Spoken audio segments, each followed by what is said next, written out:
the major takeaway from this is that EV sales are likely to be materials constrained over the next 5 to 10 years unless we start to see widespread investment in primary extraction capacity.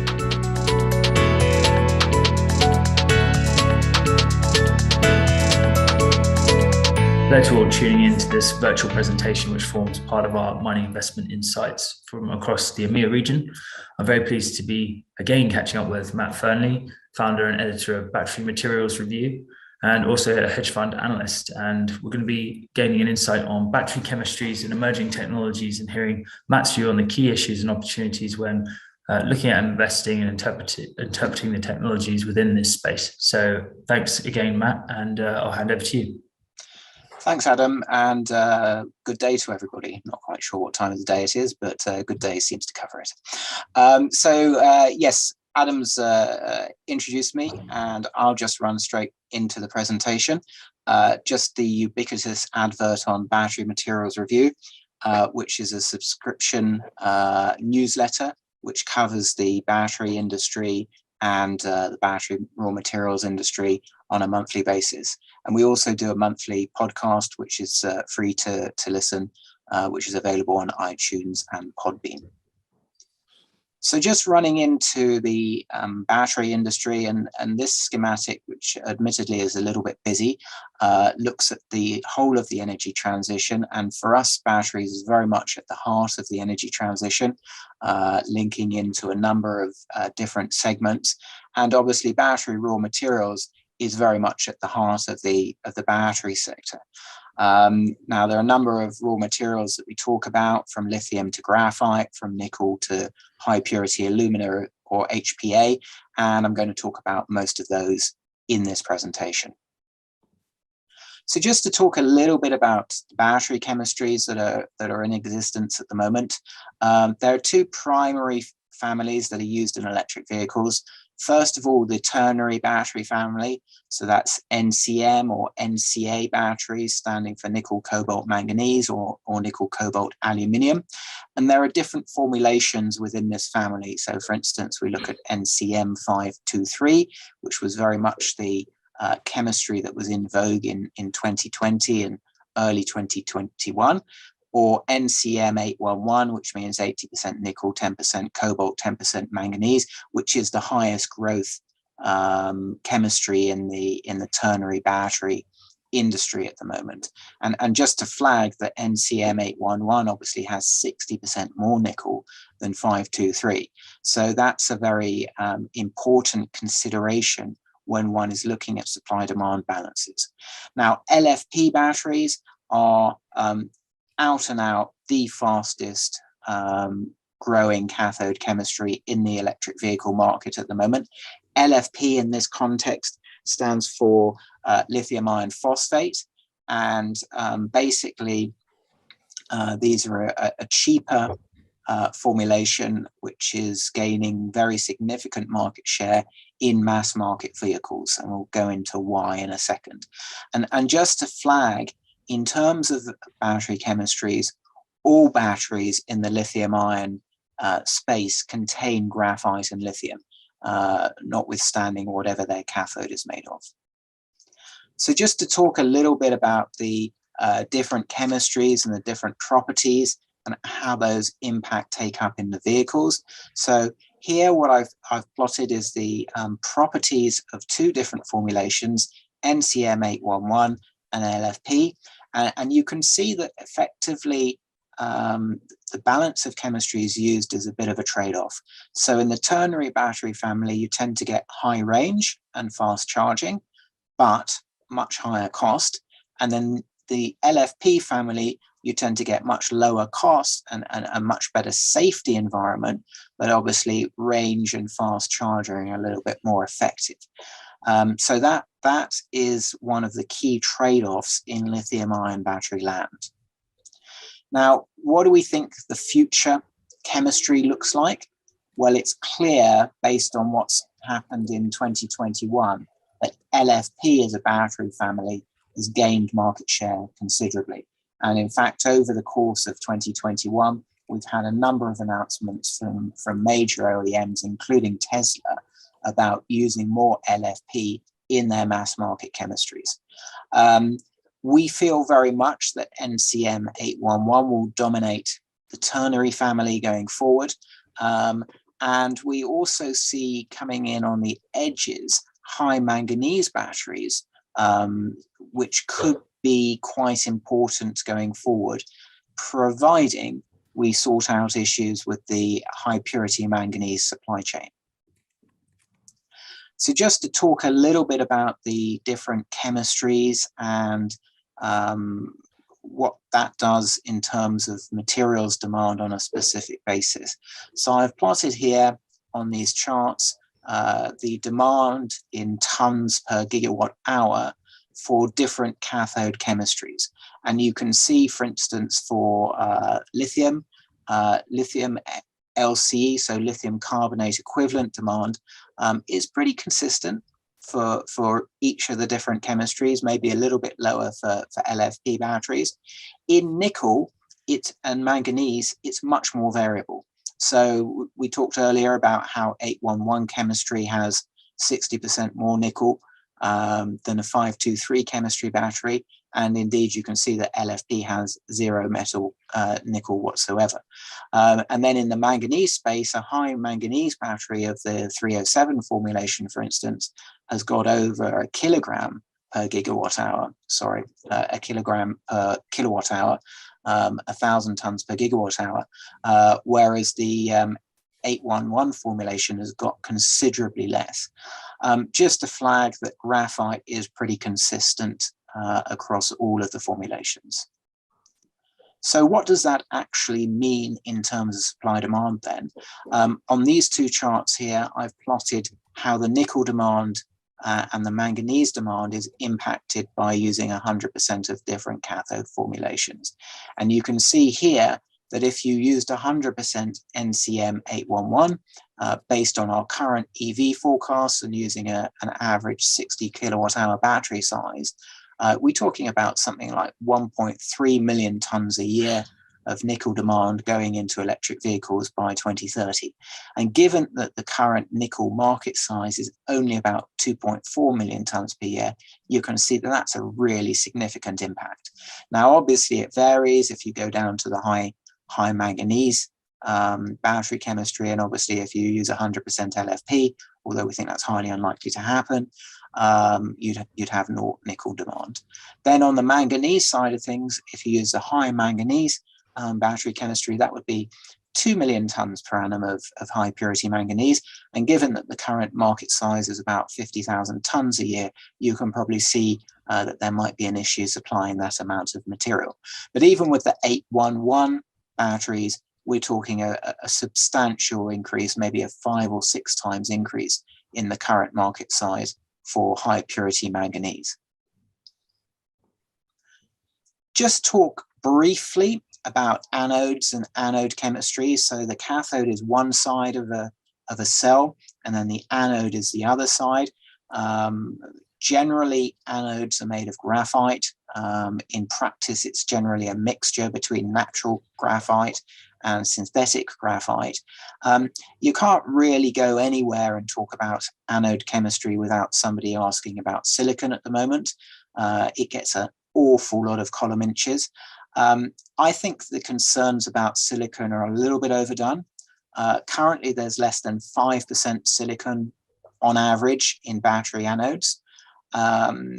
Realistically, by the end of this decade, we could maybe get to 10%, maybe as much as 12%, but we're certainly not looking at a situation whereby all of the graphite in anodes will be replaced by silicon. What a lot of the people who talk about silicon seem to forget is that silicon is actually a very, very high cost material. And it's significantly higher cost than natural flake and even in some cases synthetic graphite. So realistically, I don't feel that silicon can be a major driver. In our models, as you can see here, we're talking about 10% silicon by 2030. That means there's still a huge story for flake graphite demand. And you can see here on this chart on the right that we're effectively talking about a 10 times increase in the size of the market over the next 10 years. Now, when we talk about silicon, One of the factors that we have to talk about potentially is coating materials, of which high purity alumina or HPA could be a very significant growth material.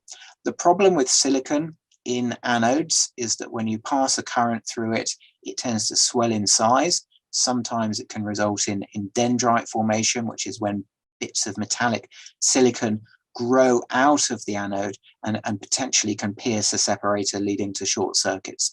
So to get around that, a lot of scientists now are looking to coat the silicon to reduce that impact, and HPA has a potential significant market in terms of coating that material, and definitely is a market that people who look at the battery industry should be paying attention to going forward. I just want to talk very briefly as we come to the end of the presentation about this issue of cell versus pack. So when most people talk about batteries, they're generally talking about cells. And if you look at, for instance, cells like Tesla's cells here on the right, Tesla is moving over the course of this year into this new 4680 cell, which is significantly larger than the 21700 cell that it's replacing. And that has a very, very substantial impacts when you talk about energy density on the pack level, because by using larger cells, you're using fewer cells in your battery, which eliminates a lot of packaging and eliminates a lot of energy density losses. So when we talk about pack level energy density, we can often get very substantial changes compared to cell level energy density. And this is one of the huge innovations over the last 12 to 18 months, which is the BYD Blade battery, which has resulted in pack energy densities for LFP batteries only just below pack energy densities for NCM batteries. And the reason for this is that because NCM has a lower safety level than LFP, it uses a lot of thermal management technology. Therefore, pack energy densities for NCM batteries tend to be substantially lower than cell energy densities. And you then have a trade-off. So this pack here, which is a BYD Blade battery, is one of the reasons why LFP batteries have gained a lot of market share over the last 12 to 18 months or so. The 4680 Tesla cell is due to launch this year, and it'd be interesting to see what sort of pack energy densities Tesla can get using this new formulation, which obviously cuts down on the amount of packaging material that's wasted. Now, while we're talking about packaging and these differences in formulations, I want to address one very important elephant in the room, which is the oft-quoted data point about how you use 4 times as much copper in electric vehicles as you do in ICEs.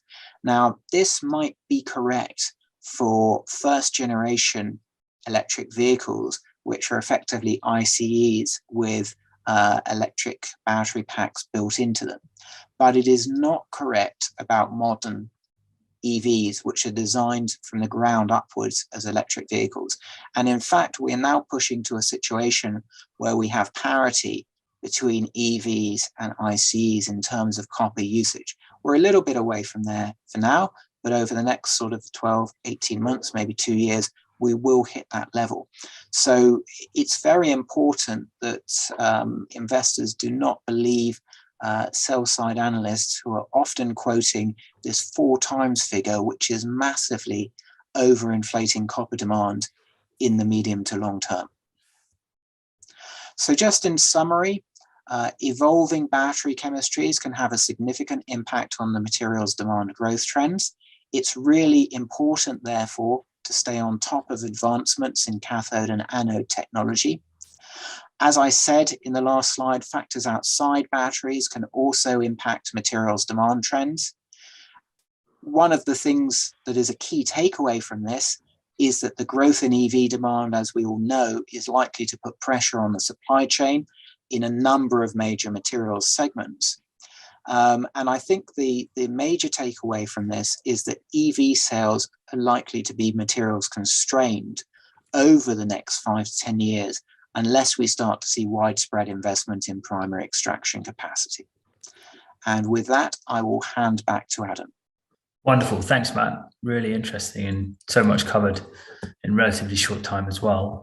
Just a couple of points then to sort of maybe frame some of your points further. With the supply chain pressures and EV sales increasing that we talked about, it seems that needs to be an ability for cell manufacturers to be very adaptive over a relatively short period of time, and constantly innovating or maybe substituting materials out, depending on what's available, and then increasing efficiencies. And of course, this is going to continue going. This is their capability as good businesses. But do you see that substitution game, if you like, going to be viable in the long run, given that the supply risks in lithium, the supply risk, it's affecting all of the major battery metals now, as far as we see it, and we certainly see it reflected on the price side. If prices are indeed to go higher, that you've mentioned before, are very possible in your analysis, even after the crazy high year we had last year. Yeah, I think with so the way it works is that electric vehicles, the manufacturer will choose which battery formulation they want as they develop the electric vehicle. What we're seeing increasingly now is EV makers offering different battery solutions to the customer. So for instance, in the Tesla Model 3, you can have the premium battery pack, which would be an NCM, or it might be an NCA or an NCM 811 in China, which will have much higher range, but a higher cost. Or you can have the standard range battery pack, which will be an LFP battery, which will have lower range and a lower cost. And I think increasingly that's the way it's going. I think that over time, because it's so crazy at the moment with all the different formulations, I would see that the industry would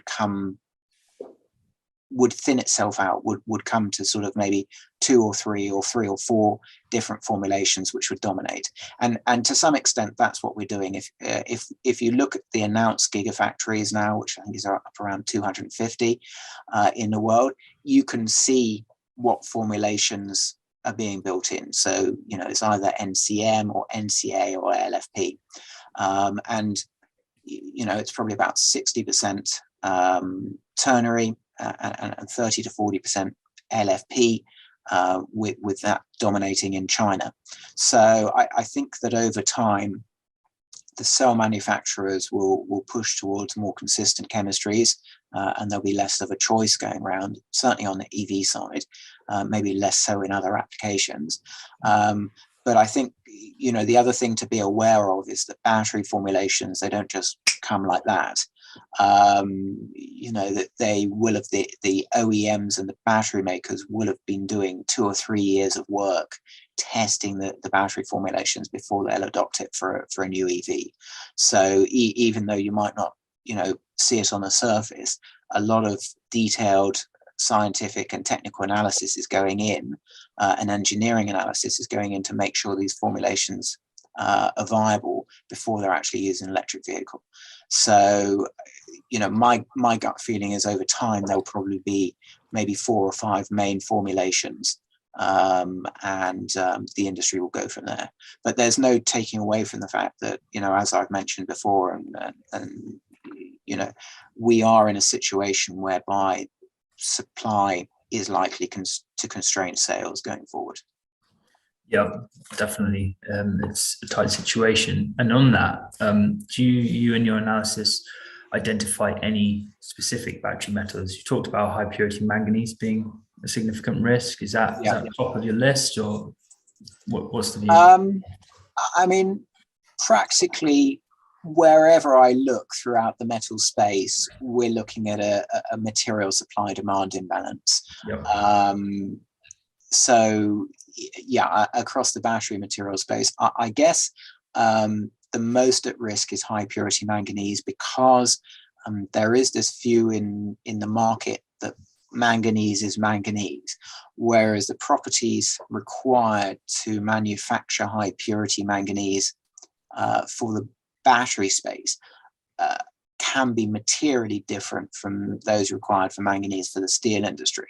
So there's only a certain number of deposits which are viable to manufacture high purity manganese. Now, if we go with the 811 chemistry, there'll be probably maybe a 4 to 5 times increase in manganese demand. If we veer more towards the lower cost high manganese chemistries, then we're talking as much as 10 times increase in manganese demand. And clearly that's not going to be viable. So yes, I am excited about manganese, but I do think that the industry is going to realize that it can't go for high manganese batteries because of the shortage of manganese material. Lithium is the material that I'm, the mainstream material that I'm most excited about.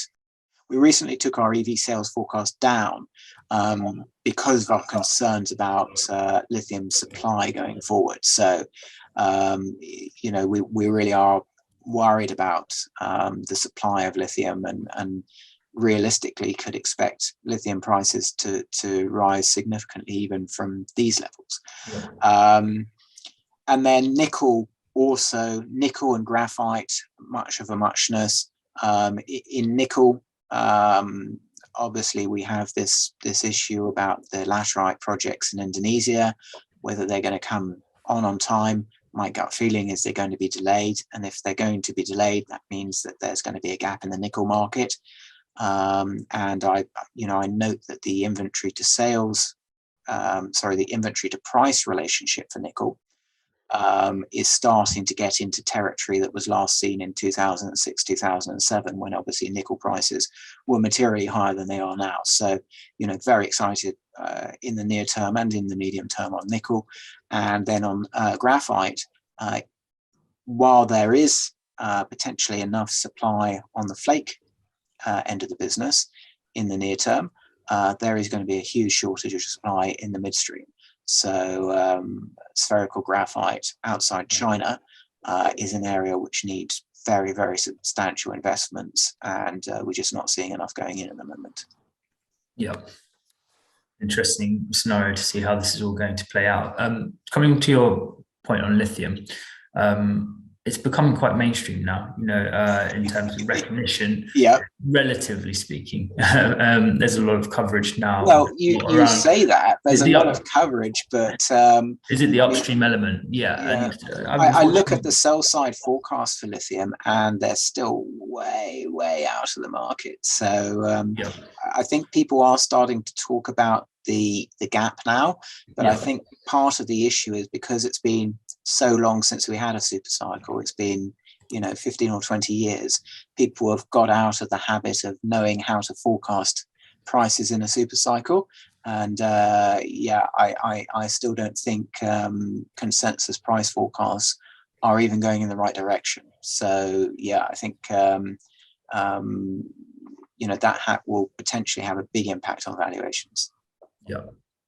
But in terms of attention for lithium companies, in terms of capital maybe moving upstream, the sort of broader appreciation of lithium's role in this energy transition is slowly improving. Yes, I think it is improving. And I think if you look at the capital raised in 2021, a lot of that went into either producing projects that are looking to expand or near-term development projects. But the part of the industry that's really still struggling at the moment is what I call Generation 4, which is the junior lithium developers. I think they managed to raise about $150 million last year, and they need to be raising multiples of that. So that's the space where we really need to see the investment going in. We know where we're going roughly in the next 3 or 4 years, but it's really towards the end of this decade where we still don't have a lot of visibility. And the issues with regards to getting permission to build projects, as we saw with Rio Tinto's travails in Serbia, it's not guaranteed that a lot of these projects that are due to come on in the latter part of this decade actually will come on. And that opens a pretty substantial gap in the supply-demand balance, which is going to have to be filled by some of the juniors that are just coming to the market today. Yeah, absolutely. Let's quickly touch on solid state. You mentioned that at the beginning, I think, of the presentation. Is that significantly far off still, or are improvements helping there? And also, overall, would the technology reduce the materials inputs for an OEM? Yeah, so solid state, I can probably answer it by just asking a rhetorical question, which is, how many of the 250 gigafactories that are currently under construction use solid state technology? And the answer is none of them. Yeah. And that really tells you how far advanced solid state is in electric vehicle end uses. So, it's possible that we may see 5 or 10% of EV batteries being solid state by the end of the decade. But that's going to be very much dependent on what lithium prices do, what power prices do, because that's a key component of solid state battery manufacturing. In my view, I don't think that solid state is anywhere close to being commercialized. Interesting, certainly. Yeah. And my last point was something that you mentioned in your final slide around the sort of misconceptions around EVs, particularly the copper inputs, being misquoted to take up 4 times as much. But we know now actually that through innovation and reviewing old generations, that they don't need as much copper to do certain functions. It's just indicative of how rapidly this space is moving. Really, that was my point. I just wanted to sort of state was that, can we be sure next year of where we're going to be?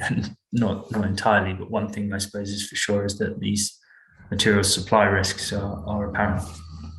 I think that the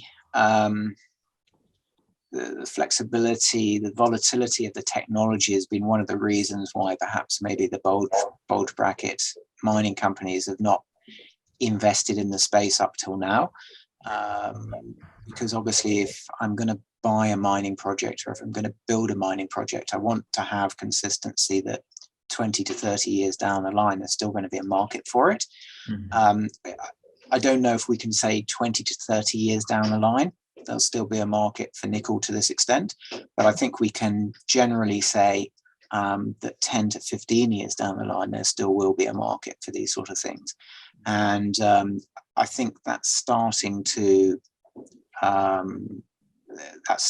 be understood now by potential buyers, whether that's big mining, big oil, big chemicals, whether it's private equity, whether it's companies in fact outside the sector. And I think the impact of higher prices is starting to be understood. So obviously we saw some Chinese cell makers increase prices at the end of last year.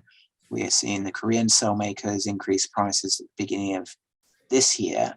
We will start to see the impacts on electric vehicle makers. And I think that will then concentrate the minds. Maybe they need to start thinking about becoming backward integrated into raw materials, because otherwise, where do prices stop going up?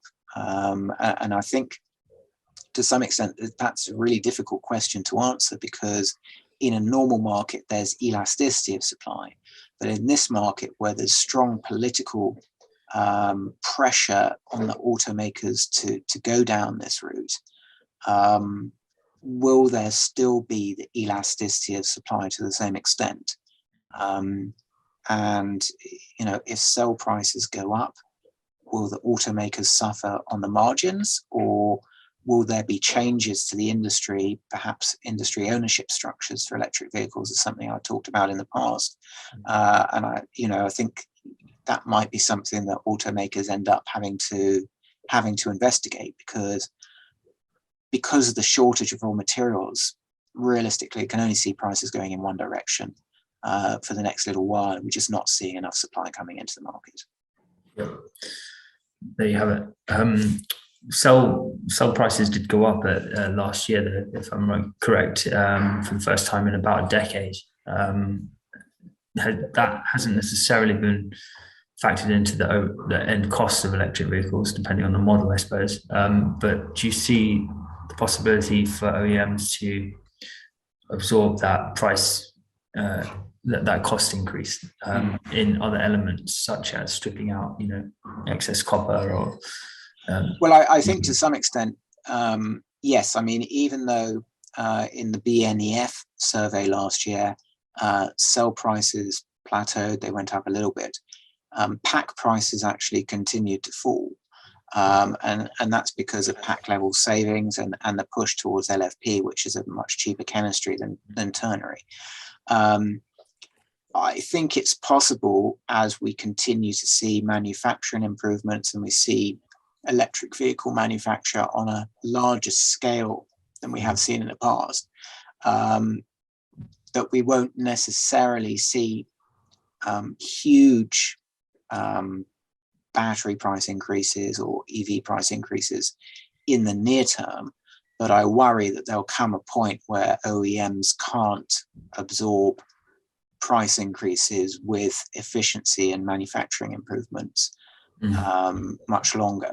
So I think it must concentrate the minds of the automobile manufacturers now.